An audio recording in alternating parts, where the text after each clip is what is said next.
এগুলো কিসের টাকা কদম আলী? ঘুষের। স্যার মাসে মার্ডারে 12টা বাইচে গেছে। এতদিন আপনি একা ছিলেন, 1 নম্বর ছিলেন, এখন আপনি বিয়ে করেছেন, 2 নম্বর হয়েছে। তাই তো এখন থেকেই 2 নম্বর মাল নেওয়া শুরু করে দিলাম। কদম আলী স্যার আজ আপনার কোনো কথাই আমি শুনব না। এই টাকা আপনার রাখতেই হবে। আমি হাবিব সাহেবের কথা দিছি, তার পোলার আনকেসটা তুলে দেবো। উনি 1 লক্ষ টাকা দিতে রাজি হয়েছে। এর অ্যাডভান্স 20,000 টাকা। কদম আলী, এই মুহূর্তে তুমি আমার বাড়ি থেকে বেরিয়ে যাও। স্যার কথায় কথায় খালি বেরিয়ে যাও বেরিয়ে যাও বেরিয়ে যাও। এই বাড়িটা কি আপনার? এটা তো সরকারি বাড়ি। খালি ধমকান খালি ধমকান, পারেন তো লাড়িতে বাড়ি দেন। আর একটা কথা বললে আমি তোমাকে সাসপেন্ড করতে বাধ্য হব। আমাকে সাসপেন্ড করতে হবে না স্যার, আমি নিজে আকবর স্যারের মতো চাকরি ছাইরা দেবো। সালাম স্যার, সাদা জিনিস খাইলেন না, আমি খামু, আমার ভাগ্য আছে। আরে এদিকে না, দর্দ চিনি না। সত্যি সত্যি ওকে চাকরি ছেড়ে দেবে রাজা? হ্যাঁ ফুপু আম্মা, ওদের মতো পুলিশদের যে এখন চাকরি ছেড়ে পালাতেই হবে। রাজা, তার রাজা ইন্সপেক্টরের উপর প্রতিশোধ না নেওয়া পর্যন্ত আমার শান্তি নেই। বস, আমাকে হুকুম দিন, আমি ওকে শেষ করে দিই। না মুন্না না, এখন ওকে খুন করা চলবে না। রাজা মরে গেলে আমার প্রতিশোধ নেওয়া হবে না, ওকে মারতে হবে তিল তিল যন্ত্রণা দিয়ে। তাহলে এখন কি করব বস? রাষ্ট্রীয় ক্ষমতাকে কাজে লাগাতে হবে। May I coming sir? আরে কদম আলী, কি মনে করে? এসো এসো, তোমরা এখন যাও। হ্যাঁ স্যার, আপনি আমার ওস্তাদ, আপনার দেখানো পথের আদর্শ ধরে আমি চাকরি ছেড়ে আপনার কাছে চলে এসেছি। সাব্বাস, আমি খুব খুশি হয়েছি কদম আলী।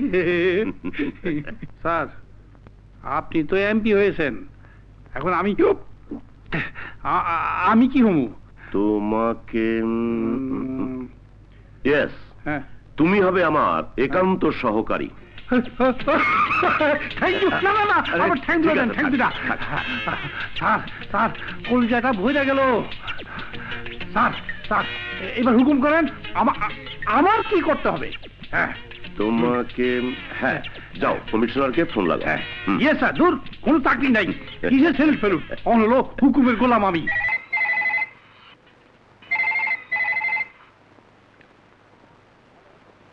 হ্যালো কমিশনার সাহেব, আমি এমপি আকবর খান বলছি। কিছু সন্ত্রাসী আমাকে টেলিফোনে হুমকি দিচ্ছে, রায়হান চৌধুরীর মতো আমাকে মেরে ফেলতে চায়। তাই আমার পুলিশ প্রোটেকশন দরকার। আমি চাই ইন্সপেক্টর রাজা আমার নিরাপত্তার দায়িত্ব পালন করুক। ওকে এমপি সাহেব, আমি আপনার কথা মতো ব্যবস্থা করছি।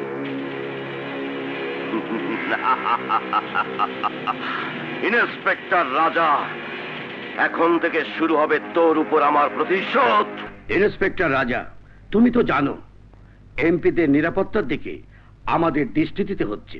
আমি চাই এমপি আকবর খান সিকিউরিটির দায়িত্ব নেবে তুমি।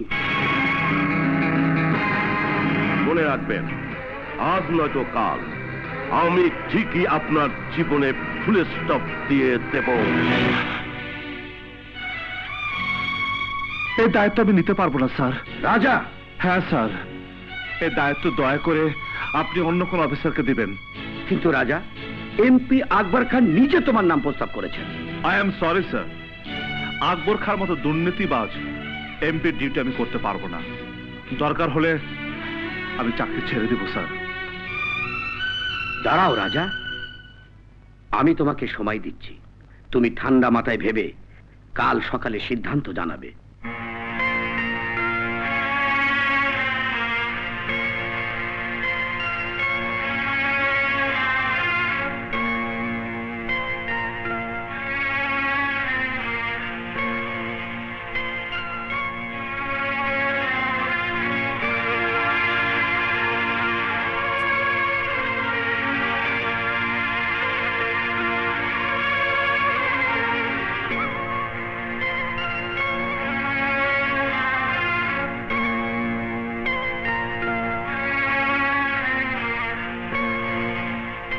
লায়লা, জি।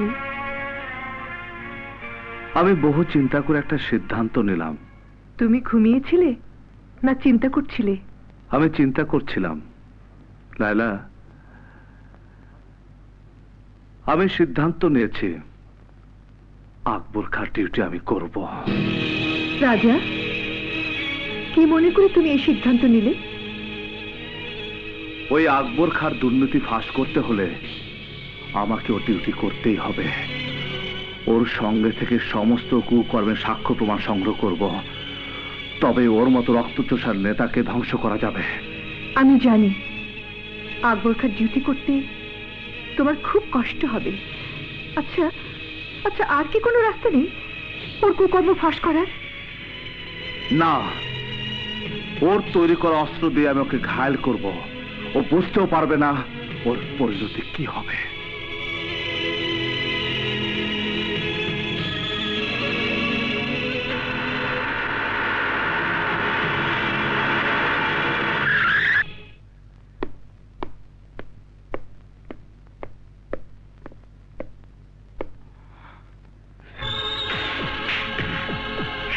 এসো ইন্সপেক্টর, এসো।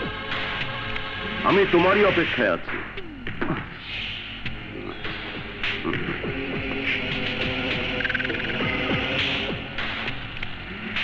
একদিন যে জুতো তোমার পায়ে থাকতো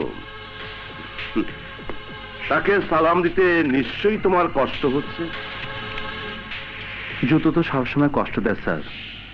নতুন জুতো পরলে পা কাটে, পুরনো হলে জুতোর পেরেক পায়ে বেঁধে। এখনো দেখছি তোমার ভিতরে অনেক দম্ভ আছে। তাই তো আমি সিকিউরিটি হিসাবে তোমাকে সিলেক্ট করলাম। সবাই তো বলেছিল আমাকে কিছু কুত্তা রাখতে। আমি ভাবলাম কুত্তার চেয়ে তুমি কম কিসে। এখন যদি আমি চিৎকার করে বলি পুরানো শত্রুতার জন্য তুমি আমার গায়ে হাত তুলেছ, আমাকে অপমান করেছ, তাহলে তোমার চাকরি চলে যাবে, নয়তো জনতার হাতে গণধোলাই খেয়ে তোমার মৃত্যু হবে। কারণ সরকার থেকে জনতা পর্যন্ত আমার কথাই বিশ্বাস করবে। ইন্সপেক্টর, কাল সময় ছিল তোমার, আজ সময় আমার।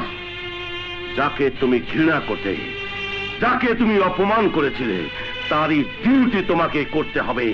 কারণ তোমার এই পোশাক তোমাকে এমন করে বন্দি করে রেখেছে যেমন রঙিন পাখিকে মানুষ খাঁচায় বন্দি করে রাখে। কোনো কোনো পাখির এমনও শক্তি হয় যে সে খাঁচা সহে উড়ে যায়। সে সুযোগ তুমি কোনোদিনই পাবে না রাজা।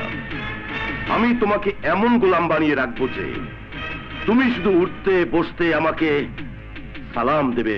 সালাম। সালাম স্যার। ইন্সপেক্টর রাজা যখন আপনার নিরাপত্তা প্রহরী, আপনার কোনো ভয় নেই।